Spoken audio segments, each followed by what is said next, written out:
Messe des pèlerins catholiques ivoiriens sur les vestiges de l'une des 7 églises de l'Apocalypse à la Odyssée, en Turquie.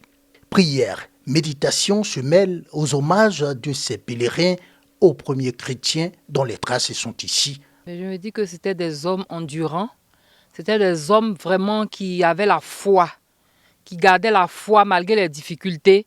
Ils étaient prêts à suivre Jésus. Et c'est ce que nous avons essayé de faire ici, malgré le froid. Malgré toutes ces épreuves, nous avons fait la messe dans ce froid pour montrer notre foi, pour dire vraiment que nous voulons suivre Jésus. Nous marchons dans les pas de Jésus.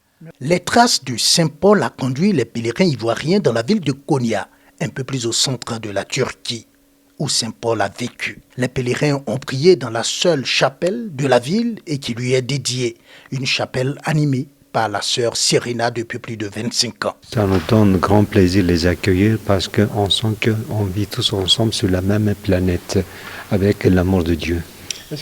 L'amour pour Jésus, ça nous donne beaucoup de force sur cette planète, malgré toutes les misères, malgré toutes les difficultés de la vie, ça nous console, ça nous donne plus de force. Au nombre des sites historiques sur lesquels les premiers chrétiens ont laissé des traces et qui ont été également visités, la ville souterraine de Cappadoce. Rien que des hommages au mérite et à la foi des premiers chrétiens. Là, ils étaient ingénieux, parce que voir une ville souterraine comme ça, ils ont dû travailler avec beaucoup d'intelligence et, comment je peux dire encore, ils étaient vraiment ingénieux et intelligents. Et c'était pas facile aussi de se protéger. Il paraît qu'il y avait des pilleurs qui venaient, donc ils étaient obligés de descendre, habiter les sous-sols. 60 catholiques ont bénéficié de ce projet dénommé Pèlerinage Nativité Turquie 2021, financé par l'État ivoirien. Se donner les moyens de parvenir à un club dynamique dont les activités ont un impact social visible. Un objectif que Toastmasters compte atteindre à travers la 4e édition des Journées Portes Ouvertes.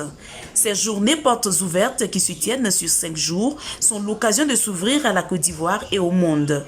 Faire découvrir la méthode Toastmasters à la population, notamment aux entreprises et aux particuliers. Aujourd'hui, donc, nous sommes ouverts et nous avons de bonnes perspectives pour la création d'autres clubs. Parce que Toastmasters International voulant s'étendre, il nous faut créer d'autres clubs. Il nous faut nous faire connaître davantage. Et notre objectif, c'est d'aller dans les villes de l'intérieur pour que Toastmasters International soit connu là-bas aussi. Toastmasters International est une association mondiale dont le but est de promouvoir l'art oratoire. Elle aide dans la prise de parole en public et le leadership. Les philosophes le disent qu'à un moment donné, il faut faire ce qu'on appelle l'introspection. C'est-à-dire entrer en soi-même et arriver à déceler quelles sont nos qualités, nos défauts. Et c'est à ce prix-là que nous pouvons chercher les voies et moyens afin de devenir une meilleure version de nous-mêmes.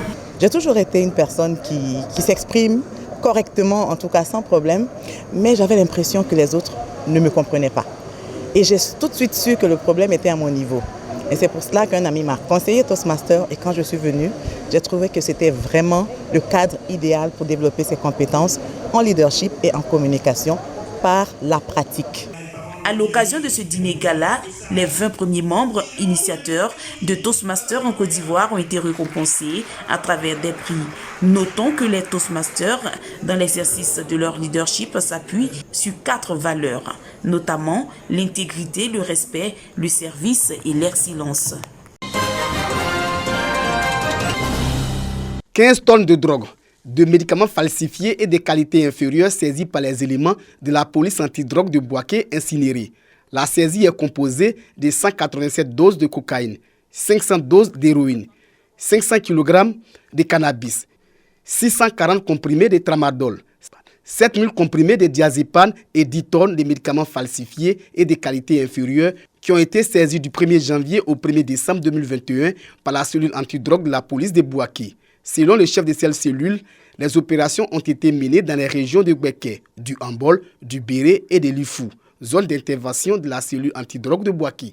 Au cours de l'année 2021, nous avons effectué plusieurs missions dans les régions du Bouaké, du Hambol, du Ifou et du Béré, qui se sont soldées par des saisies énormes. L'incinération a eu lieu en présence des autorités judiciaires qui exhortent les populations à la collaboration pour plus d'efficacité de la police. Tout en dénonçant d'autres personnes ou encore des pratiques qui sont susceptibles à pouvoir faire booster ce fléau-là hors de nos frontières. La cellule antidrogue de la police de Bouaké réaffirme sa volonté de poursuivre les opérations afin de mettre hors d'état de nuit les narcotrafiquants face à ces phénomènes qui touchent malheureusement le milieu scolaire.